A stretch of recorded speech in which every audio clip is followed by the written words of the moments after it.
বাংলাদেশের মুখপত্র এদেশের প্রতিচ্ছবি। দেশের জনজীবনে গুরুত্বপূর্ণ নানা বিষয়ের বহুমাত্রিক আয়োজনে আমাদের এই অনুষ্ঠান। প্রিয় দর্শক, এখন আমাদের মনোযোগের কেন্দ্রবিন্দু জেনিথ ইসলামী লাইফ ইন্স্যুরেন্স পিএলসি। সম্প্রতি কক্সবাজারে বীমা খাতের অন্যতম প্রতিষ্ঠান জেনিথ ইসলামী লাইফ ইন্স্যুরেন্স পিএলসির বার্ষিক সম্মেলন 2025 অনুষ্ঠিত হয়।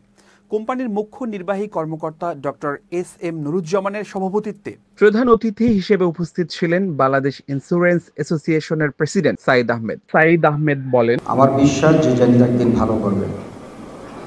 আর বিশেষ করে যে গ্রোথ আমি শুনলাম যে আপনাদের ফার্স্ট ইয়ারের সেটাও গ্রোথ আছে, রেনুয়াল সেটাও গ্রোথ, এবং ইভেন দ্যাট যেটা আপনারা ক্লেম পরিশোধ করতেছেন সেখানেও আপনাদের গ্রোথ করেছেন আগের তুলনায়।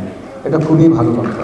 সম্মেলনে বিশেষ অতিথি হিসেবে উপস্থিত ছিলেন বাংলাদেশ ইন্স্যুরেন্স ফোরামের সভাপতি বি.এম. ইউসুফ আলী, কোম্পানির ভাইস চেয়ারম্যান এ.টি.এম. এনায়েতুল্লাহ, বিনিয়োগ কমিটির চেয়ারম্যান মোহাম্মদ সাইদুর রহমান, নির্বাহী কমিটির চেয়ারম্যান মনসুদ আলম, ব্যবস্থাপনা কমিটির চেয়ারম্যান নাজিয়াত আলম ও সাবেক পরিচালক শামসুল আলম সহ অন্যান্যরা।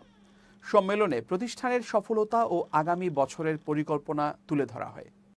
কোম্পানির মুখ্য নির্বাহী কর্মকর্তা ডক্টর এস.এম. নুরুজ্জামান বলেন, গত বছর জানুয়ারি টু সেপ্টেম্বর আমাদের ফার্স্ট ইয়ার গ্রোথ হয়েছে 71.81%। আমাদের নবায়ন গ্রোথ হয়েছে, আমরা নবায়নটা যদিও আমরা গত বছর কিছু সময় আমরা নিয়েছি, যেটা আইডিয়ারও আমাদের পারমিট করে জানুয়ারিটা পুরোটা নিতে পারি। এর জন্য আমাদের নবায়ন গ্রোথ হচ্ছে 11.50। গ্রুপ বিমা গ্রোথ হয়েছে 24%, সেপ্টেম্বর পর্যন্ত 24। আমাদের টোটাল বিজনেস গ্রোথ যদি আমরা বলি 43.30, মানে 44% আমাদের গ্রোথ আছে আলহামদুলিল্লাহ। প্রায় 25,000-এর অধিক আছে আমাদের অ্যাক্টিভ পলিসি হোল্ডার। 2025 সালে আমাদের প্রায় বিনিয়োগ যেটা আমাদের দাঁড়িয়েছে প্রায় 38.29 লাখ, প্রায় 39 কোটি টাকা।